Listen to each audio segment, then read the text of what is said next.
जय आरसीएम, जय आरसीएम, जय आरसीएम। दोस्तों ये नए लोग कितने बैठे हैं? नए लोग जो फर्स्ट टाइम आरसीएम के किसी सेमिनार में आए। ठीक है, ठीक है, थैंक यू, आप लोग आए। दोस्तों आप जो नए साथी हैं उनको लग रहा होगा कि जो भी लीडर यहाँ आ रहा है बस वो एक ही बात बोल रहा है स्टार्टिंग में, जय आरसीएम। तो दोस्तों आज से 3 साल पहले मेरी भी यही कंडीशन थी। जब मैं पापा को फोन पे सुनता था तो पापा सबको जय आरसीएम, किसी मीटिंग में जाते तो जय आरसीएम, तो मैं मम्मी को बोलता था पापा को कोई बीमारी हो गई क्या? जय आरसीएम, जय आरसीएम। तो दोस्तों ऐसा आपको भी लग रहा होगा, आप बताएंगे नहीं लेकिन मैं आपकी दिल की बात जानता हूं क्योंकि ये मेरे साथ हो चुका है। तो दोस्तों आप सब लोगों का इस शानदार जूम सेमिनार में स्वागत करता हूं, आप सब लोगों का वेलकम करता हूं। दोस्तों आरसीएम अभियान के बारे में मैं आपको बता देता हूं। आरसीएम अभियान को पूरे 25 साल हो चुके हैं, 25 साल। दोस्तों ये मेरे पिताजी हैं मिस्टर विजेंद्र सिंह राठौड़। इनको भी आरसीएम अभियान को करते हुए पूरे 25 साल हो चुके हैं। दोस्तों दुनिया में जो भी सक्सेसफुल लोग हैं, आप किसी के बारे में पढ़ेंगे, किसी के बारे में जानेंगे यूट्यूब पे, बुक्स में, तो किसी को भी सफलता 1 साल, 2 साल, 3 साल में नहीं मिलती है। मैं डॉक्टर बना तो मुझे 5 साल एमबीबीएस की पढ़ाई करनी पड़ी, 1 साल मुझे इंटर्नशिप करनी पड़ी, तब जाके मैं डॉक्टर बना। तो दोस्तों मेरे पिताजी को पूरे 25 साल हो गए हैं आरसीएम अभियान में और मुझे बहुत प्राउड होता है कि मेरे पापा ने ऐसे सिस्टम को पहचाना, ऐसे सिस्टम को जाना जिससे आज हमारा जो फ्यूचर है वो बिल्कुल सिक्योर है।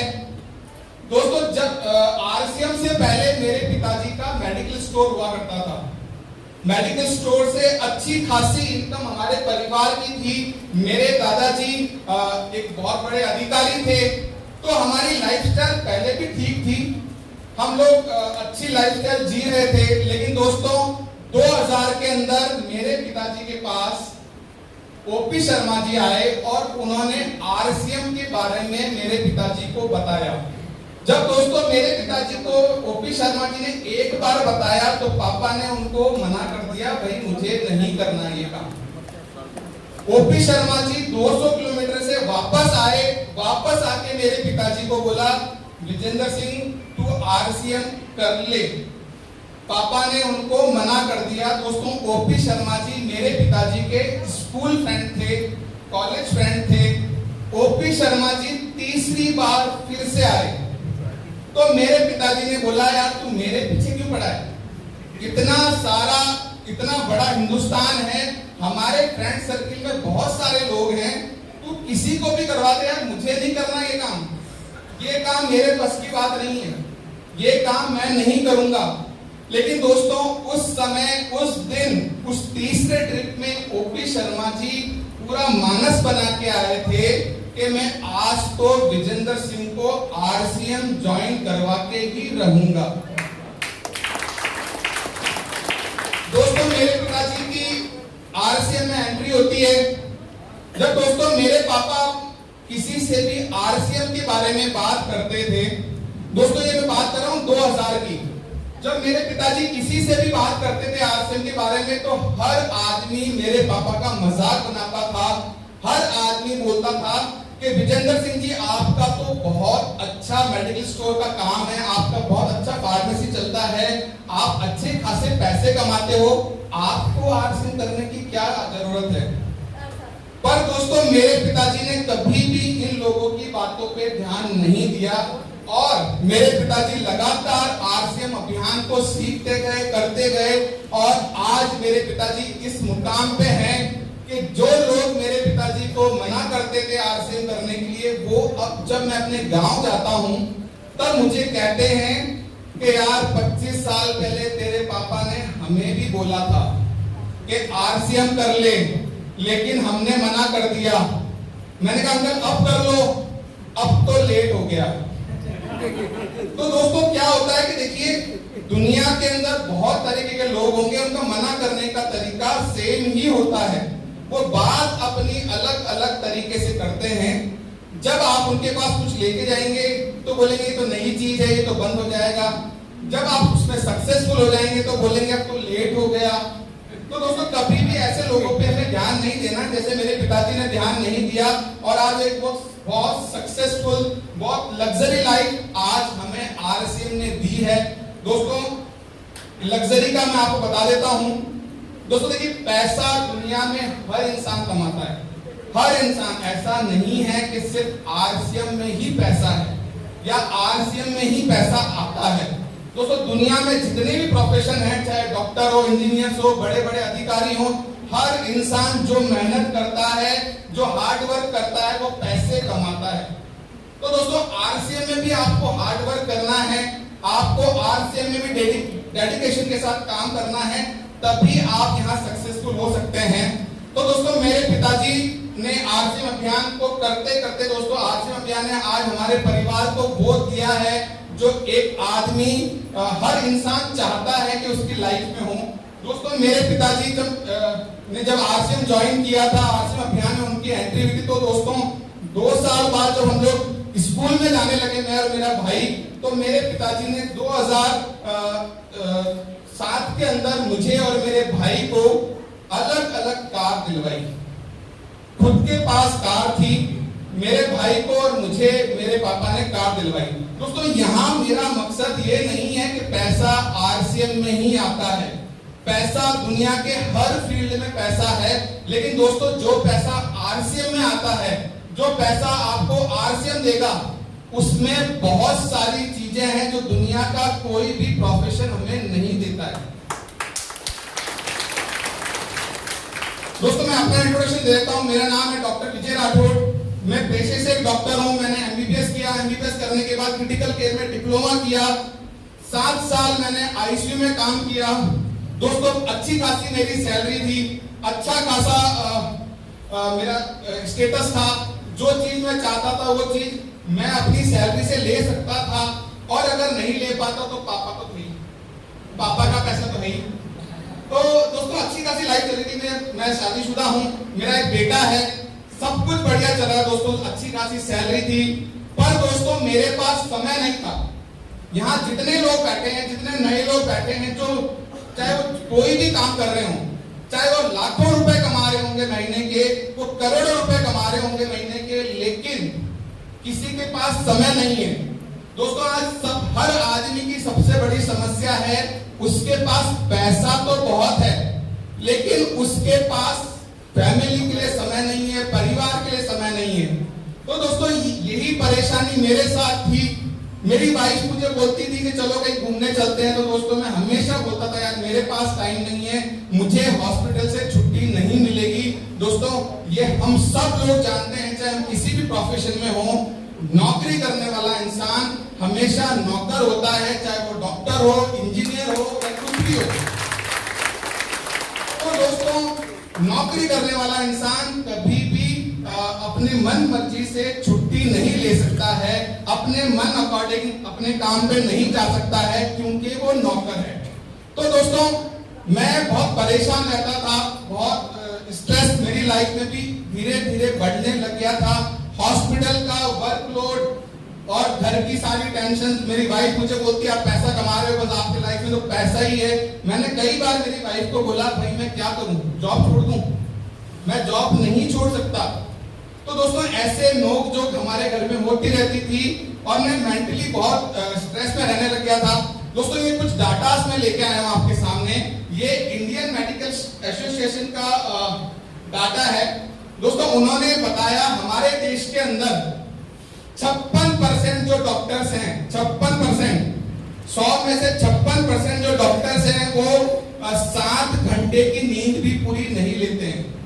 दोस्तों ये मैं नहीं कह रहा हूं, ये ना कोई आरसीएम का न्यूज़पेपर है, ये टाइम्स ऑफ इंडिया की मैं कटिंग आपको बता रहा हूं। ये इंडियन मेडिकल एसोसिएशन ने बताया कि हमारे देश के अंदर 56% जो डॉक्टर्स हैं वो 7 घंटे की नींद भी पूरी नहीं लेते हैं। जबकि हम जब डॉक्टर्स के पास जाते हैं तो डॉक्टर्स हमें कितने घंटे सोने के लिए बोलता है? 8 घंटे। और दोस्तों डॉक्टर्स की ये हालत है, डॉक्टर्स खुद 7 घंटे भी प्रॉपर नींद नहीं ले पा रहे हैं। तो दोस्तों ये बहुत सारी चीजें हैं। दोस्तों एक ये नेशनल मेडिकल कमीशन की एक रिसर्च है, उसमें बताया गया कि हमारे देश के अंदर जो पीजी कर रहे हैं स्टूडेंट्स, जो एमबीबीएस के बाद जो पीजी कर रहे हैं स्टूडेंट्स, उनमें से 31.2% जो स्टूडेंट्स हैं, जो डॉक्टर्स हैं, उनके दिमाग में सुसाइड करने के ख्याल आए। 31.2% डॉक्टर्स के दिमाग में सुसाइड करने के थॉट्स आए। 10.6% डॉक्टर्स ने सुसाइड अटेम्प्ट कर लिया और उनमें से 4.4% जो डॉक्टर्स थे उन्होंने सुसाइड कर ली, उनकी डेथ हो गई। तो दोस्तों ये हालत है मेडिकल डिपार्टमेंट की है। दोस्तों मैं ऐसा नहीं कह रहा हूं कि मेडिकल डिपार्टमेंट कोई खराब है, बस मैं ये बता रहा हूं कि आज हमारी लाइफ में स्ट्रेस बहुत ज्यादा बढ़ चुका है। चाहे आप महीने की लाखों रुपए इनकम कमा रहे हो, आप लाखों रुपए कमा रहे हो आपके पास, लेकिन स्ट्रेस का लेवल उतना ही बढ़ता चला जाता है। ये हमें मानना पड़ेगा। दोस्तों एक रिसर्च की गई, इस देश के अंदर 2000 अलग अलग एम्प्लॉयज जो नौकरी करने वाले लोग थे, चाहे उसमें डॉक्टर्स हो, इंजीनियर्स हो या किसी दुकान पे काम करने वाला आदमी हो, उन 2000 लोगों पे रिसर्च की गई। और सबसे मजे वाली बात ये 2000 लोग वो थे जिन्होंने अपना प्रोफेशन अपनी खुशी से चूज किया था।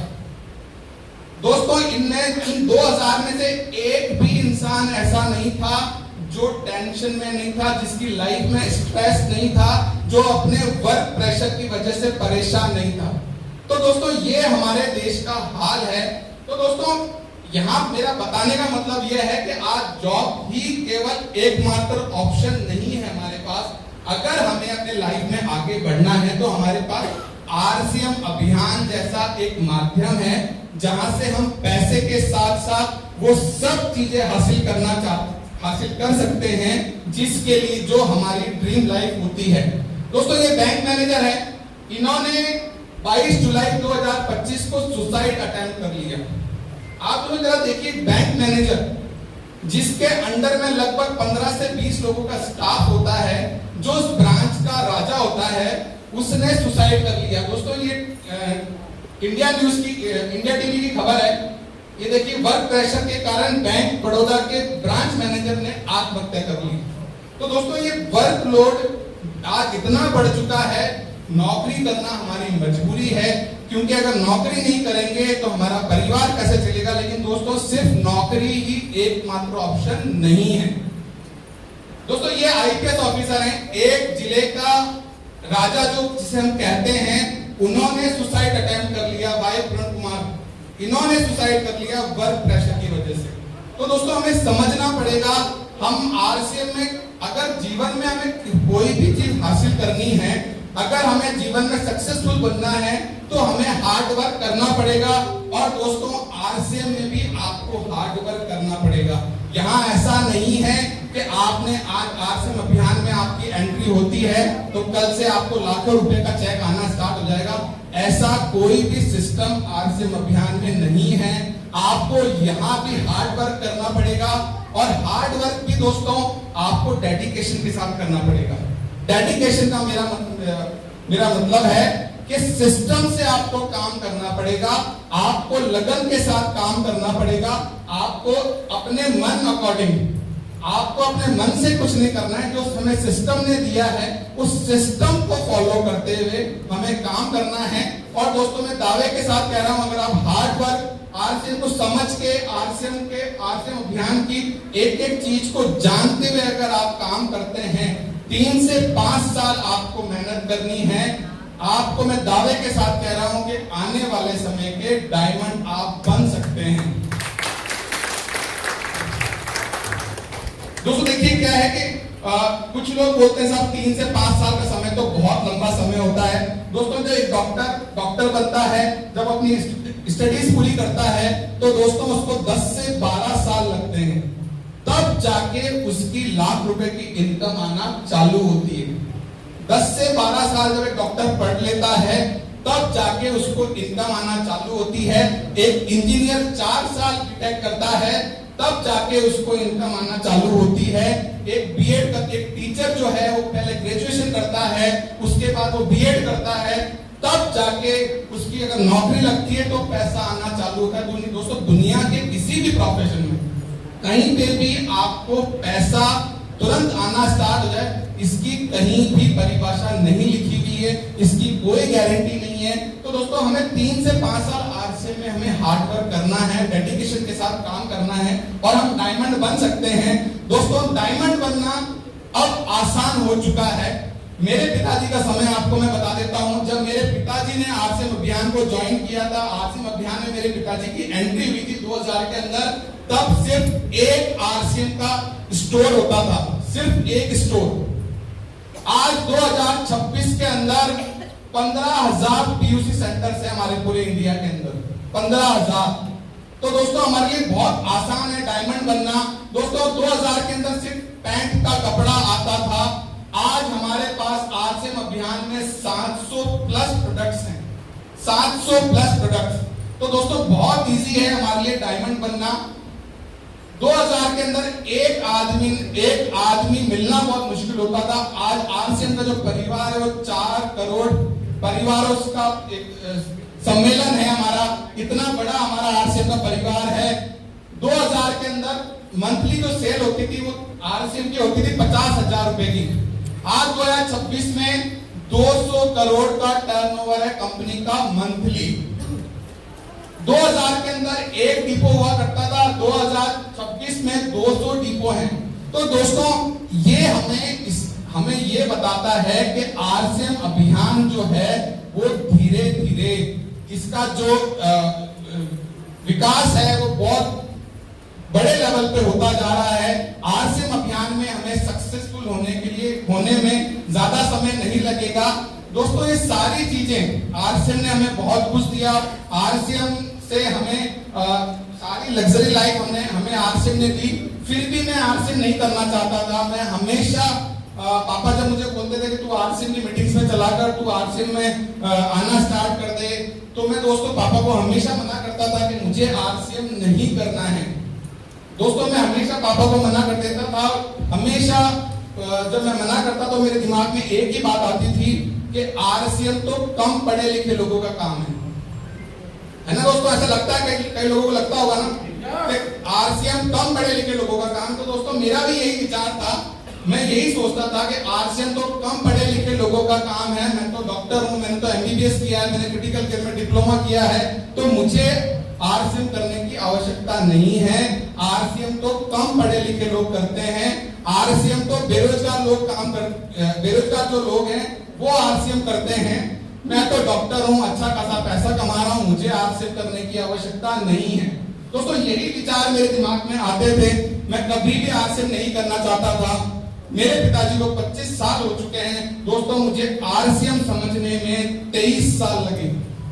मैं 23 साल बाद समझा कि आरसीएम मुझे क्या दे सकता है, आरसीएम क्यों जरूरी है, आरसीएम का फ्यूचर क्या है। आरसीएम अभियान आने वाले समय में हर आदमी को करना पड़ेगा, और क्यों करना पड़ेगा उसके बारे में दोस्तों मैं धीरे धीरे आपको बताऊंगा। तो दोस्तों 7 जुलाई 2024 को दिल्ली के त्यागराज स्टेडियम के अंदर नेक्स्ट जनरेशन का प्रोग्राम हुआ। इस प्रोग्राम को मैंने अटेंड किया, बहुत जबरदस्ती मैं गया था इस प्रोग्राम के अंदर। पापा बोले तू चल यार, नेक्स्ट जनरेशन का प्रोग्राम है, सबके बच्चे आएंगे, तू तो चल, तू भी चल। सब लोग मुझसे पूछेंगे भाई विजेंद्र सिंह जी आपका बेटा नहीं आया। मेरा बाबा मैं नहीं चलूंगा, मेरे को नहीं चलना आरसीएम में। दोस्तों मुझे जबरदस्ती पापा लेके गए, और दोस्तों 7 जुलाई 2024 की वो डेट मैं कभी नहीं भूलूंगा। 7 जुलाई को मैंने प्रोग्राम अटेंड किया, और 8 जुलाई 2024 को मैंने अपने जॉब से रिजाइन कर दिया। दोस्तों अब काफी लोगों को लग रहा होगा कि साहब घर में इतना सारा पैसा आ रहा था, इतनी अच्छी लाइफस्टाइल आरसीएम दे रहा था, फिर भी इनको इतना लेट समझ में क्यों आया? तो क्या आप जानना चाहते हैं ऐसा मैंने क्या देख लिया कि मैंने अपने जॉब से रिजाइन कर दिया? दोस्तों सबसे बड़ा रीजन था, मैंने जब स्टेज के ऊपर शुभा रत्नेश मैम को देखा स्टेज के ऊपर, 7 जुलाई के इवेंट की बात कर रहा हूं, उस इवेंट में मैंने शुभा रत्नेश मैम को स्टेज पे जब देखा तो दोस्तों मैं समझ गया था आरसीएम मुझे क्या दे